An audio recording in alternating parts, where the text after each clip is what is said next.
The Prime Minister had already made his choice by the time Daniel saw the paper it was based on. Upstairs, in a sealed room under harsh white lights, a satellite feed of a tense border had been frozen on a still frame. Rows of trucks, new radar, armor under netting. Around the table, men in suits and uniforms had leaned in as the deputy director said the magic words. Our top source inside their leadership says this is a show of force, not a prelude to attack. He recommends pressure, but no preemptive strike. Do you trust him that much? The Prime Minister had asked. I trust him with this country, the deputy had answered. The name was never spoken aloud. It did not need to be. Down on the analysis floor, the name stared at Daniel in black ink across the top of a cable. Codename, Mercury. Source, reliability, a plus. He sat alone in room 417, the hum of old fluorescent lights above him, and the buzz of air conditioning that always seemed a degree too cold. The border image was a photograph now, clipped to the brief.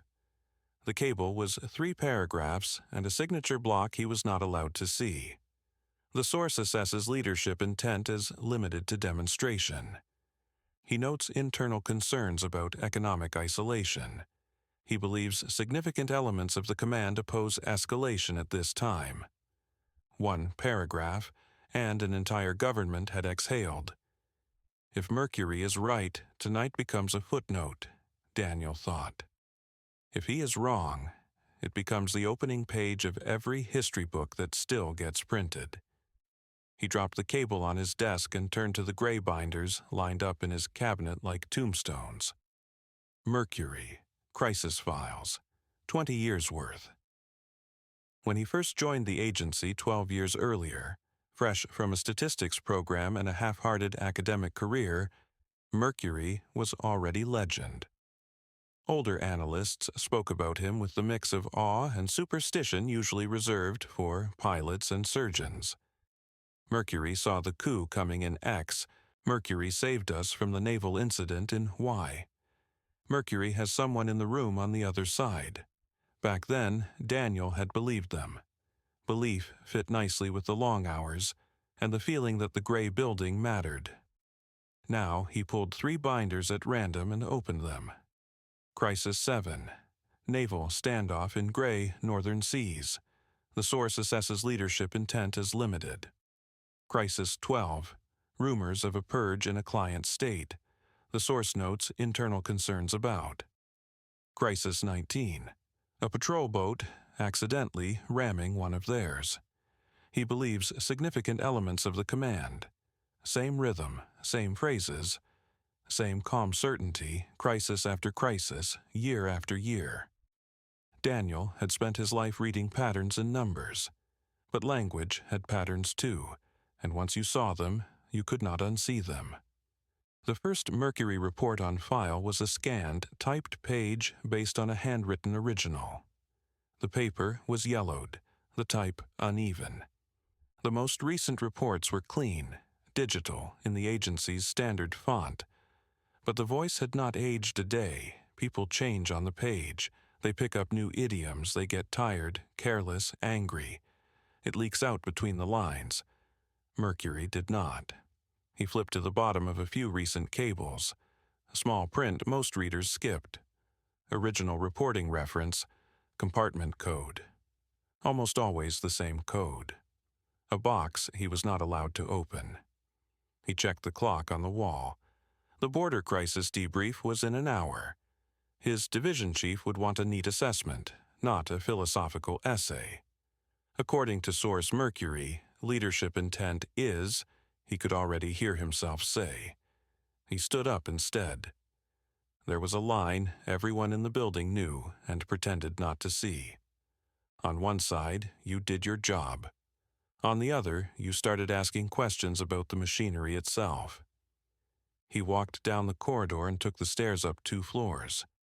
The door to human assets had a reinforced frame, and a guard who looked bored in a way that meant he noticed everything. 2nd floor is physical files. 3rd floor is current ops. 4th floor you do not have business with. the guard said out of habit when he saw Daniel's badge. I am staying on 2, Daniel said. Consistency check. Paperwork. Joy. The chief of Section 5 looked up as he came in. You are far from your numbers, Harris, she said. Margaret had been here longer than most computers. Gray hair, sharp eyes, posture of someone who had carried too many secrets and too few thanks. Headquarters wants a mapping of how we validate long-term human sources versus our newer streams, he said. They want Mercury in the sample.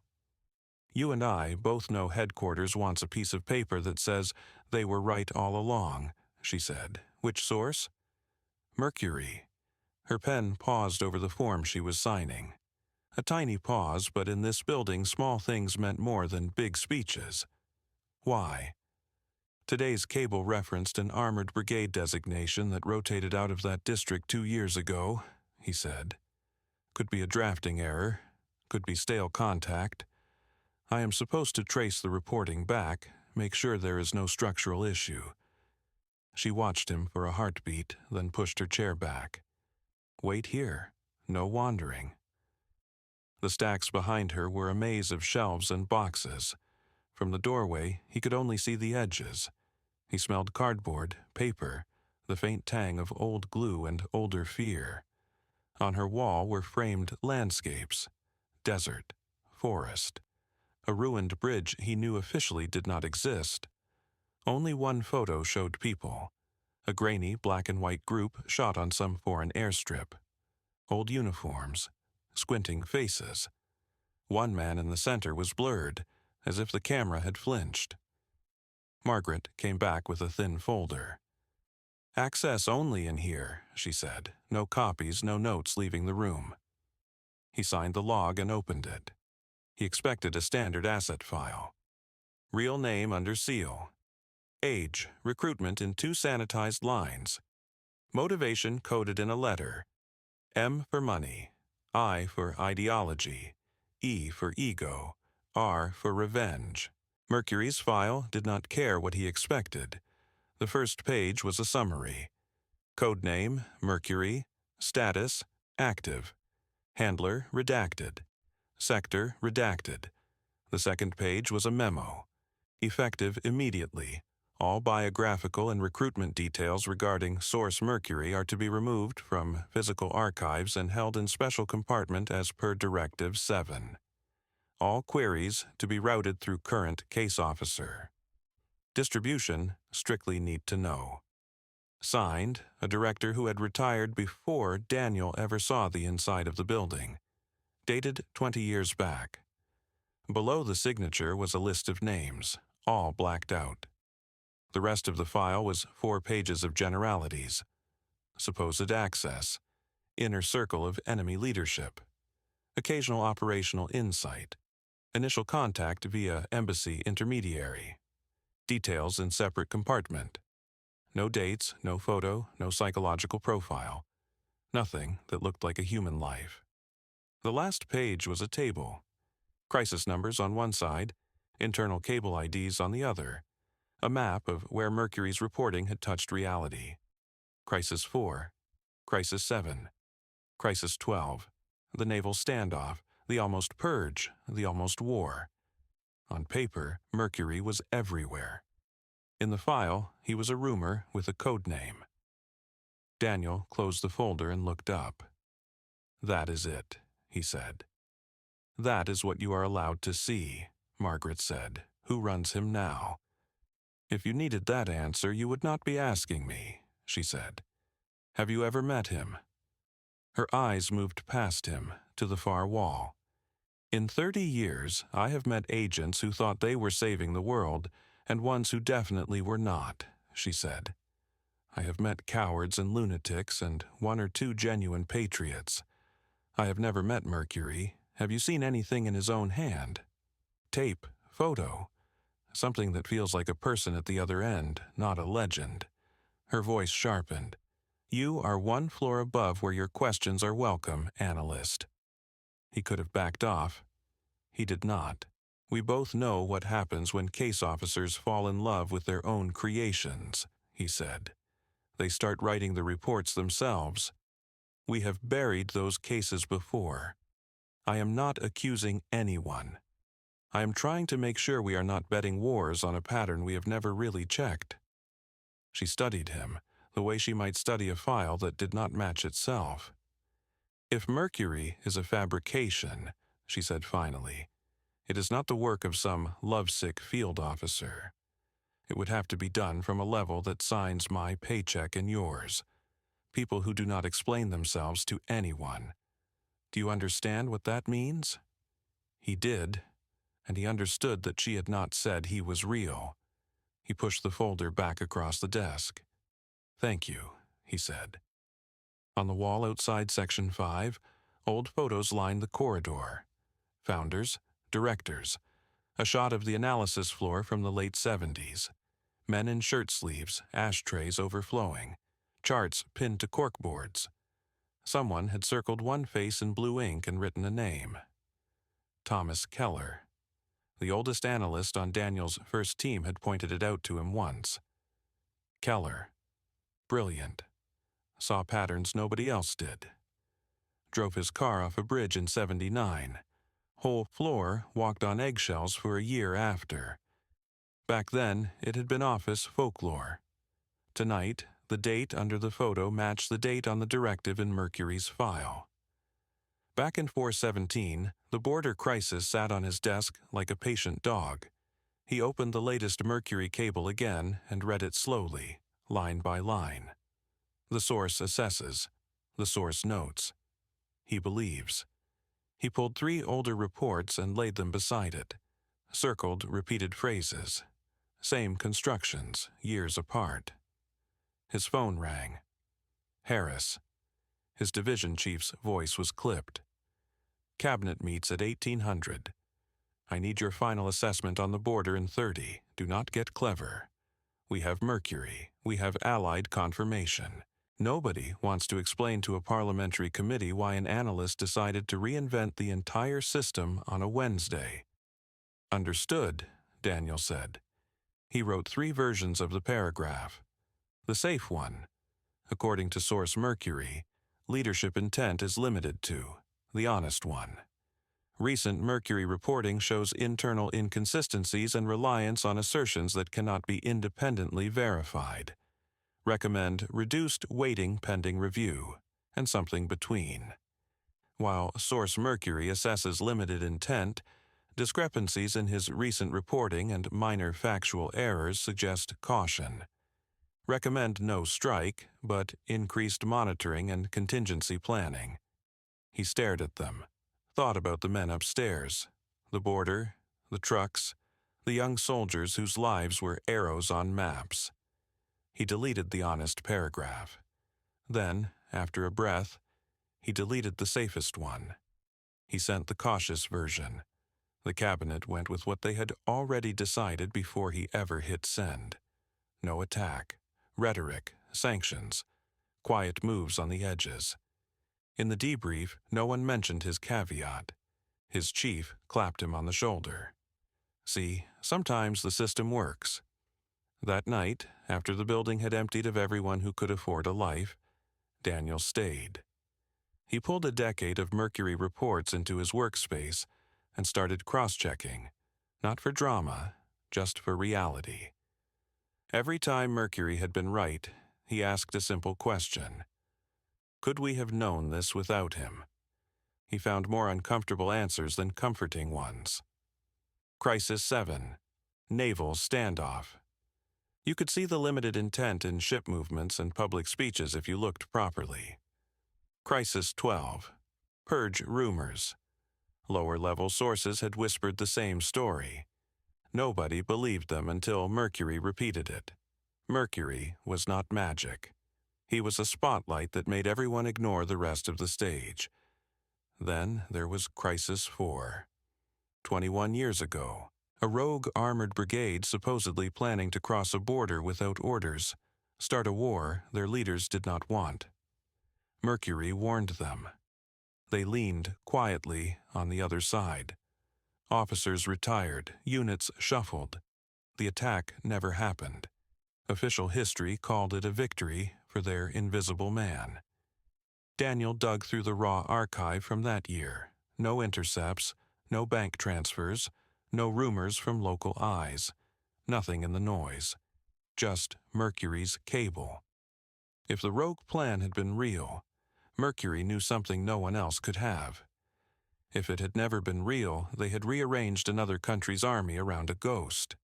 He leaned back and stared at the ceiling tiles until they blurred. What if the thing everyone trusted most was the least examined part of the whole machine? A voice came from his doorway.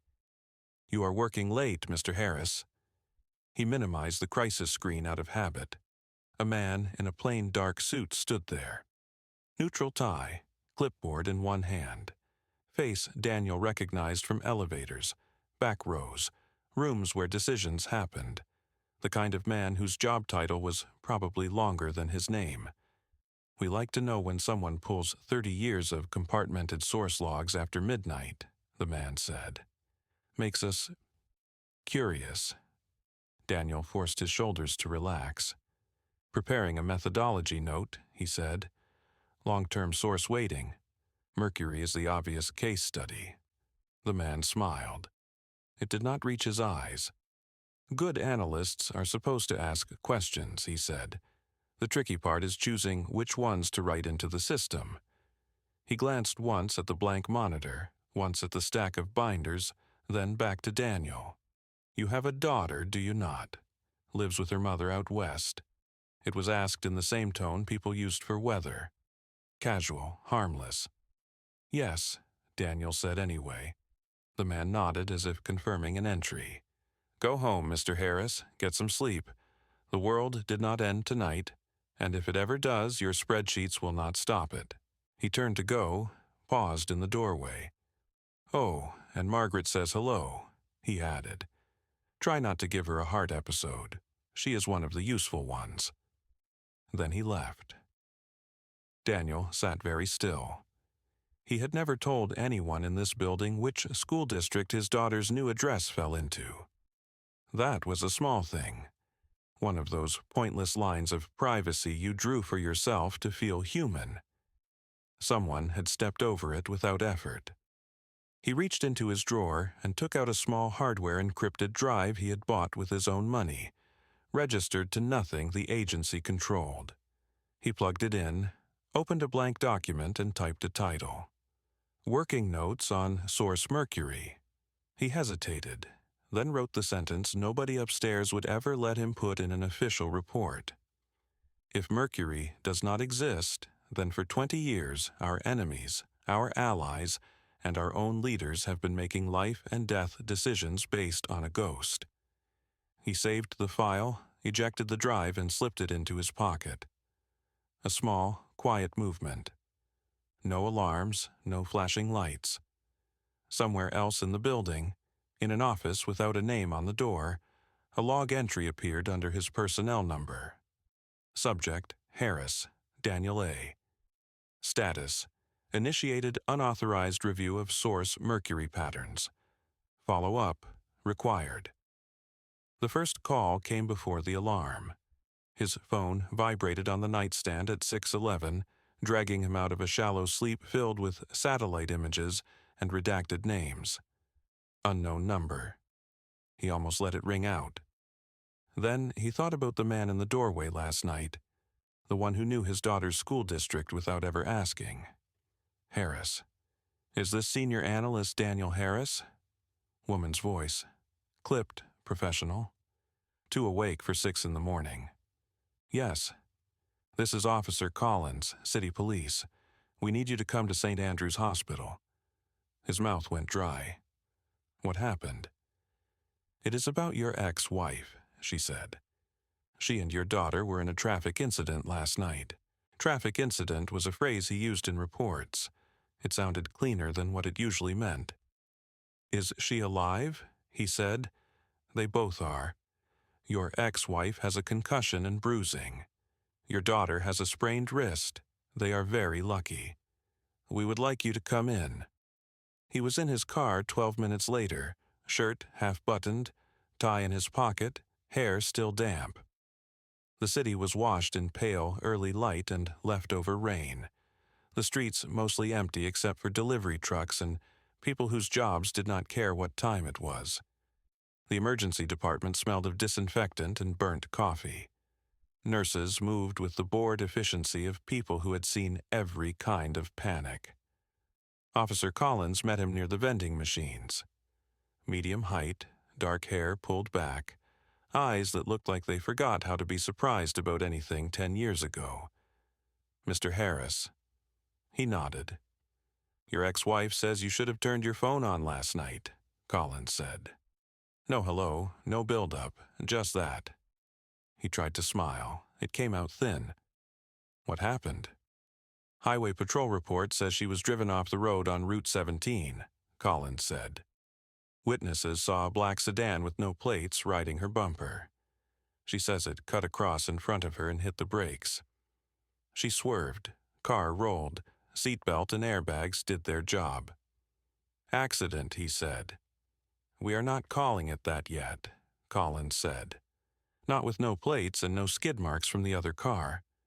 Where is my daughter? With her." "Room 312. He started walking. Collins kept pace. "Your ex-wife says she has seen the driver before," Collins said. "Somewhere. She cannot place it. Might be important later." Room 312 smelled like antiseptic and cheap curtains. Emma was propped up in the bed, hair matted with dried blood near her temple, an angry bruise already spreading over her collarbone where the belt had bitten in. She still managed to look like someone who would correct your grammar while bleeding out. "You look terrible," she said. "You rolled a car," he said. "You win." Their daughter, Lucy, sat in the visitor chair, arm in a sling, expression somewhere between shaken and furious. Her phone lay on the table, screen cracked, battery icon red and empty, possibly the worst part of her night. "Dad," she said, standing up awkwardly to hug him with one arm. We flipped, like 3 times. It was loud. Then we were upside down and Mom was swearing a lot. Emma snorted softly. "Language is the only thing I had control over," she said. Daniel held Lucy a second longer than necessary. She did not pull away. Officer Collins leaned against the doorframe. "Mrs. Harris, could you tell him what you told us about the other driver?" Emma's jaw tightened. "He was right next to me," she said, when he cut in front. For a second we were so close I could see his face through the window. "Can you describe him?" Collins asked. "Business, maybe government. That kind of suit, neutral tie, dark hair, not young, not old. The kind of face you forget until you realize you've seen it more than once," she said. "I have seen him before, Daniel. One of your briefings, maybe, one of those people you come home angry about." He pictured the man in the doorway in 417. Plain dark suit, neutral tie, clipboard in hand. A smile that did not reach his eyes. "You are sure he pushed you?" Daniel said. "He did not hesitate," she said. "He did not swerve to avoid me. He looked at me like he was checking something off a list." Lucy's voice was quiet.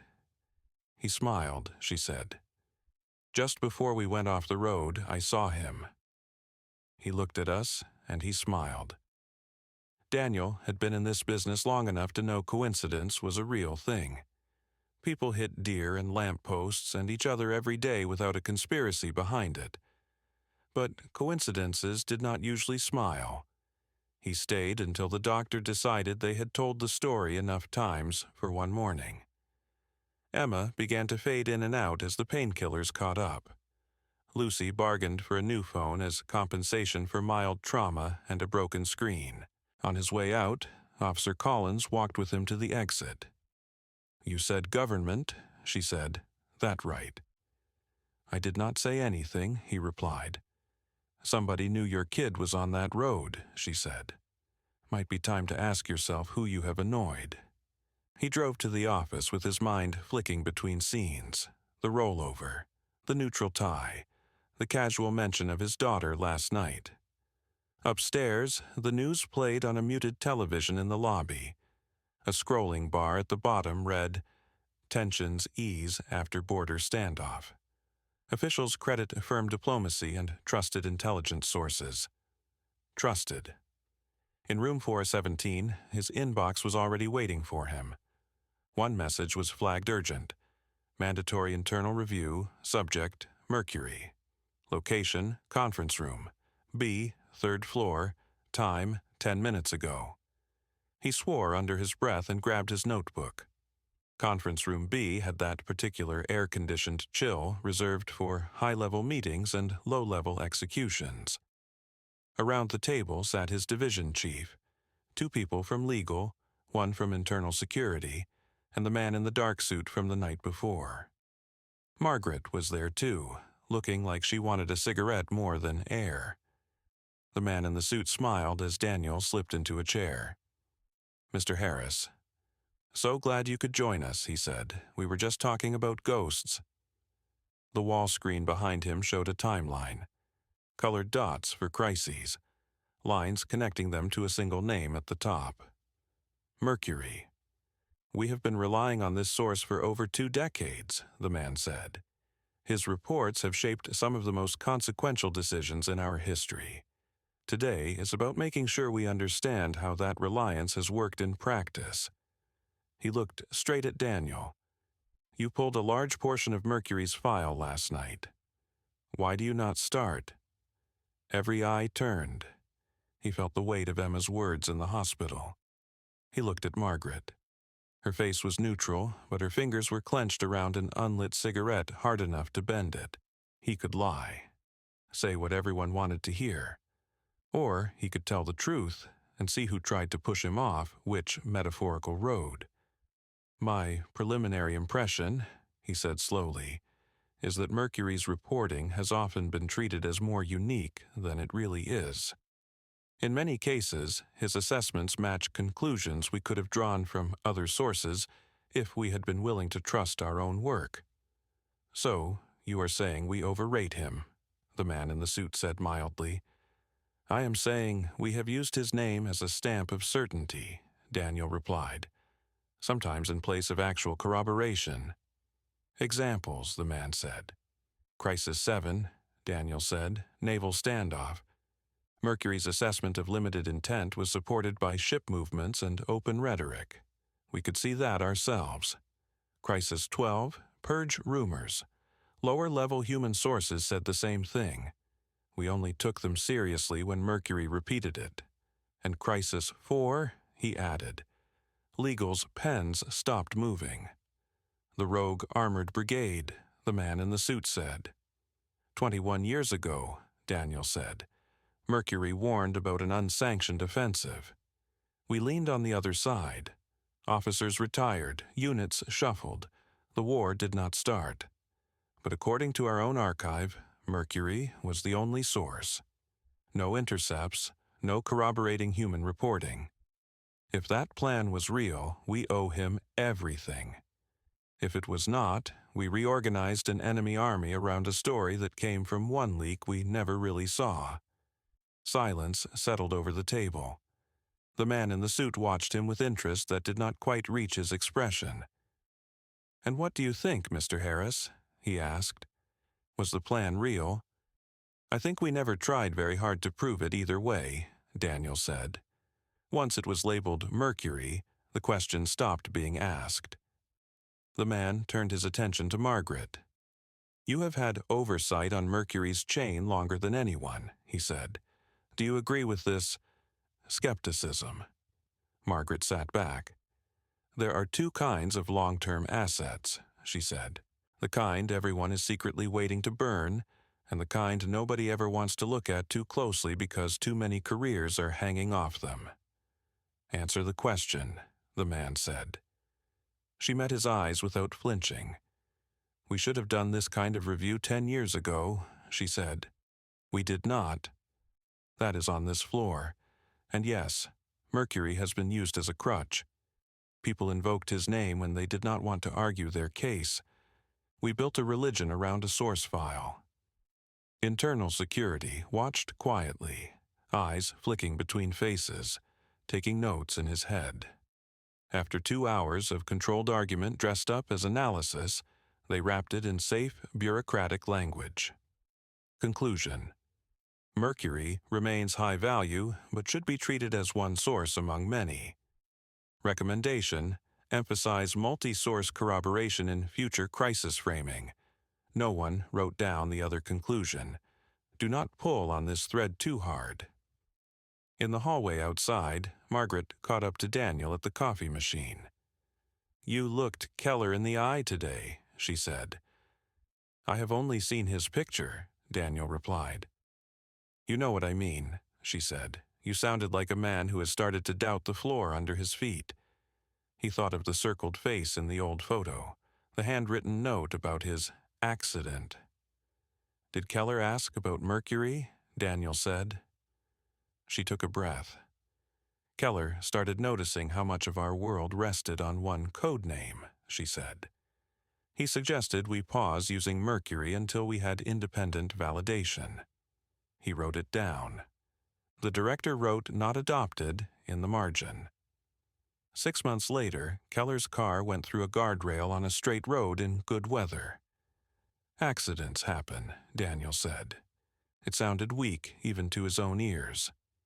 2 weeks after that, his wife had a stroke in her sleep, Margaret said. She was 34, no history. Make of that what you like. He was very aware of his own heartbeat. "I had a visit this morning," he said, "from the man in there, last night in my office. He knew where my daughter lives." "Then you have your answer," she said softly. "The ghost has guardians." Back in 4I-17, he shut the door and locked it, for whatever good that did.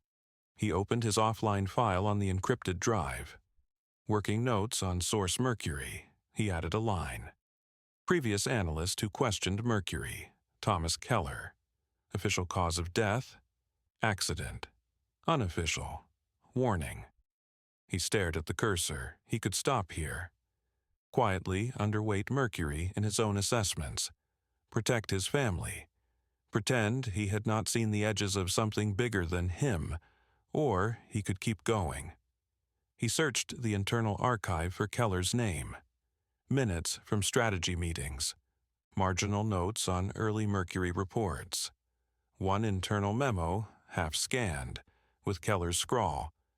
Recommend suspension of source Mercury in high-stakes decisions pending independent verification. Over-reliance on single source introduces systemic risk. The reply from the director was 3 words. Noted, not adopted. The last appearance of Keller's name was in a security incident report. Subject deceased in single vehicle accident. No evidence of foul play. Recommend closure. He closed the window and pulled up the internal extension for special programs. The 4th floor. "Special programs," a flat voice answered. "This is Senior Analyst Harris," he said. "I need to request a consultation on historical source validation." "Which source?" "Mercury." Silence. Then, "Stay where you are. Someone will come to you." The line went dead. He put the encrypted drive in his pocket, straightened the pile of meaningless reports on his desk. It felt like preparing a crime scene. 10 minutes later, the man in the dark suit stepped into 417 without knocking. "Mr. Harris," he said, "it seems you and I are going to spend more time together. Let us take a walk." "Where?" Daniel asked. "Up," the man said, "where the ghosts live." The elevator had no buttons for the 4th floor. Daniel stood next to the man in the dark suit, watching the numbers climb. 1, 2, 3. The elevator kept rising. No chime, no opening doors. Just smooth, quiet ascent into a part of the building that officially did not exist. The man did not look at him. He held a keycard in one hand, gray and unmarked. When the elevator finally stopped, he swiped it across a panel Daniel had never noticed before. The doors opened. The 4th floor looked nothing like the rest of the building. No cubicles, no gray filing cabinets, no hum of fluorescent lights struggling through their last years of operation.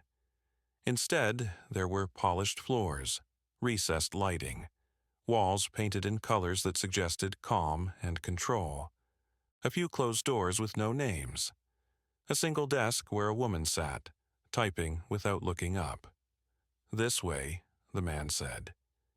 They walked down a corridor that smelled faintly of new carpet and expensive air filtration.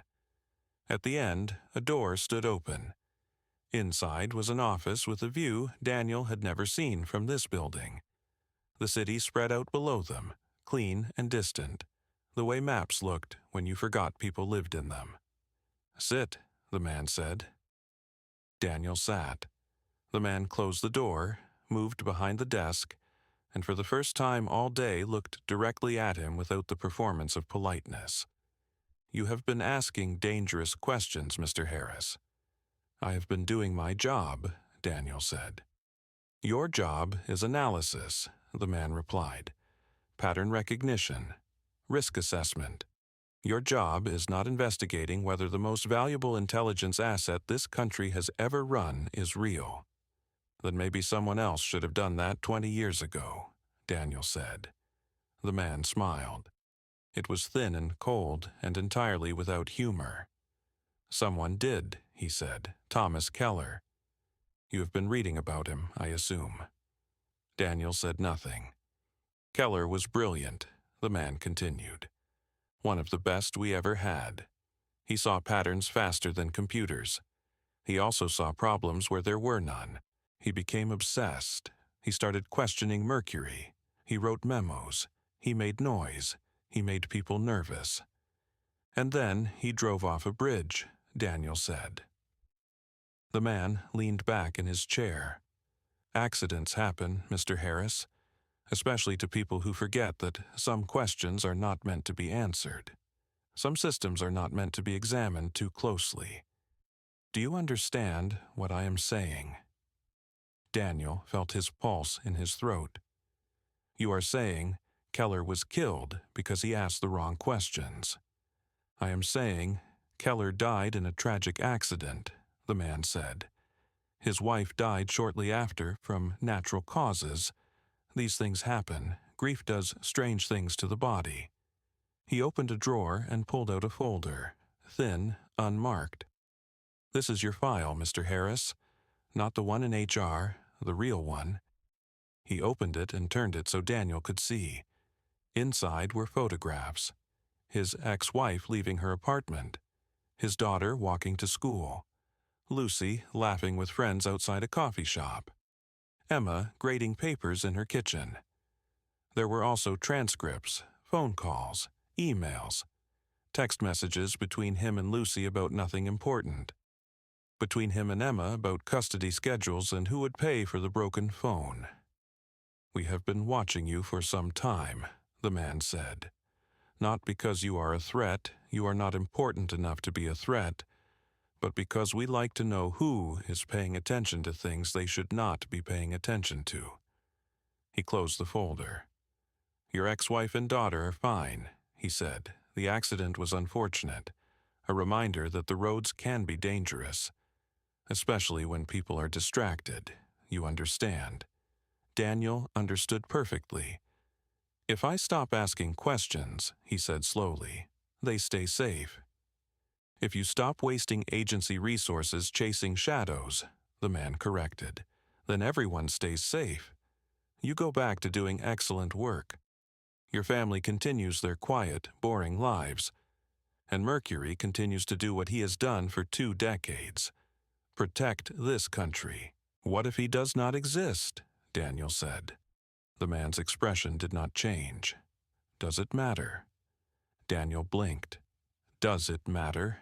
the man repeated. "If Mercury does not exist as a flesh and blood human being on the other side, does it actually matter? His reporting has been accurate more often than not. His assessments have prevented wars. His intelligence has saved lives. If he is a useful fiction, if he is 10 different sources stitched together under one name, if he is an analytical model we dressed up as a human being to make politicians feel comfortable, Does any of that change the result? You are saying he is fake, Daniel said. I am saying the question is irrelevant, the man replied. What matters is that Mercury works. Leaders trust him. Allies believe in him. Enemies fear him. That trust, that belief, that fear, those are real, and they keep people alive. He leaned forward. You think you have uncovered some terrible conspiracy, Mr. Harris. You think you are the hero in this story, but all you have done is risk destabilizing a system that works. If you publish your little theory, if you convince enough people that Mercury is not real, what happens? Do our leaders make better decisions? No, they panic, they second guess. They hesitate when hesitation kills people. Do our enemies become less dangerous? No, they become bolder. They test us. They push boundaries. He tapped the folder. You want to be right more than you want to be useful, he said. That is your weakness. Keller had the same flaw. Daniel's hands were shaking. He pressed them flat against his knees. So what happens now? He asked. Now you go back to your office, the man said. You delete your little side project. You write clean, professional assessments. You stop digging into files you do not have clearance for. And most importantly, you stop talking to people like Margaret about things that do not concern you. And if I do not... The man stood up and walked to the window. He looked out over the city for a long moment. Then accidents continue to happen, he said. Your ex-wife has another unfortunate incident. Your daughter experiences a tragedy. You fall down the stairs in this building. Sad, regrettable, but ultimately just statistics. He turned back. Or, he said, you could choose to understand that some lies are more valuable than the truth, that some myths hold civilizations together, that Mercury, real or not, is worth more than one analyst's need to feel clever. Daniel stood. I need time to think, he said. You have until Monday, the man replied. Delete the file, stop the questions, move on, or do not, but understand the cost. He opened the door. This conversation never happened, he said. You were never on this floor. If you try to tell anyone about it, you will sound paranoid, unhinged, the kind of analyst who cracks under pressure. Do you understand? Daniel nodded. Good, the man said. Take the stairs. The elevator requires a key card you do not have. Daniel walked out into the corridor. The woman at the desk still typed without looking up. He found the stairwell and descended in silence, his footsteps echoing in the concrete shaft. By the time he reached the third floor, his heart had stopped racing. By the second floor, his hands had stopped shaking. By the ground floor, he had made his decision. He drove home in silence, radio off, windows down, letting the cold air clear his head. At his apartment, he sat at his kitchen table and opened his laptop. The encrypted drive sat next to it, small and gray and dangerous. He could delete it, walk away, protect his family, let the machine keep running. Or he could finish what Keller started. He thought about the photographs in the folder. Emma grading papers. Lucy laughing with friends. Ordinary moments turned into weapons. He thought about the man's question. Does it matter? He opened the encrypted file and began to type. Not a report, a letter. To Margaret. To journalists who still cared about truth. To oversight committees that might not read it now, but could not ignore it forever. He wrote it all, Keller and the bridge with no skid marks. His wife's stroke at 34. Emma forced off Route 17 by a black sedan with no plates. The empty Mercury file with 20 years of reports that never changed voice. Crisis 4, the Phantom Brigade that might have rearranged an army. And the question no one was allowed to ask. What if the spy who saved the world was just a story we told ourselves because the truth was too hard? He finished at 02:34. 3 copies, encrypted drive, draft email. printed envelope addressed to a journalist whose name he barely remembered. If he sent this, there was no going back. If he deleted it, his daughter stayed safe. He thought about Lucy in the hospital saying, he smiled.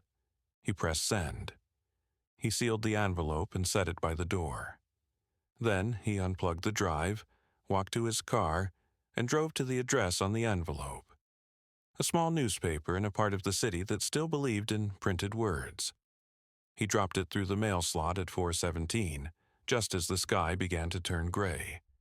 Then he sat in his car and waited for the sun. His phone rang at 6:03. Unknown number. He answered. "Mr. Harris," the flat voice said. "You made an interesting choice." "Did I?" Daniel replied. "You were told to delete the file. I was told a lot of things." Silence. "You understand what happens now." Daniel watched the sunrise through his windshield, orange and cold. "I understand," he said. "But so do you. If anything happens to me, to my family, the story does not go away. It gets louder. You taught me that. Mercury works because people believe in him. The moment you make me a martyr, people start asking why. And then the whole thing unravels." Silence again. "You are gambling," the voice said. "So are you," Daniel replied. "You gambled that no one would ever look closely. You gambled that Keller would stay buried. You gambled that I would be too scared to finish what he started. One of us is wrong." The line went dead. He sat in the car for another 20 minutes, waiting for something. A black sedan, a knock on the window, a bullet he would never hear. Nothing came. At 07:45, his phone buzzed. A text from Lucy. "Mom says we can come home today. Want to get breakfast?" He stared at the message for a long time. Then he typed back, "Yeah, I will pick you both up." He started the car and drove toward the hospital, the encrypted drive still in his pocket, the sunrise at his back. He did not know if Mercury was real. He did not know if the system would let him live long enough to find out. But he knew one thing. The questions had been asked. And once you ask a question out loud, it does not go back into the dark. Somewhere, in an office with no name, a man in a dark suit stared at a screen and made a decision. Let him talk. Let the journalist print the story. Let the oversight committee hold hearings. And then, quietly, release a new Mercury report. Something dramatic, something undeniable. Something that makes the doubters look foolish and the believers look wise. The ghost would survive. The ghost always survived. Because in the end, people did not want the truth. They wanted to believe someone, somewhere, was keeping them safe, even if that someone had never existed at all.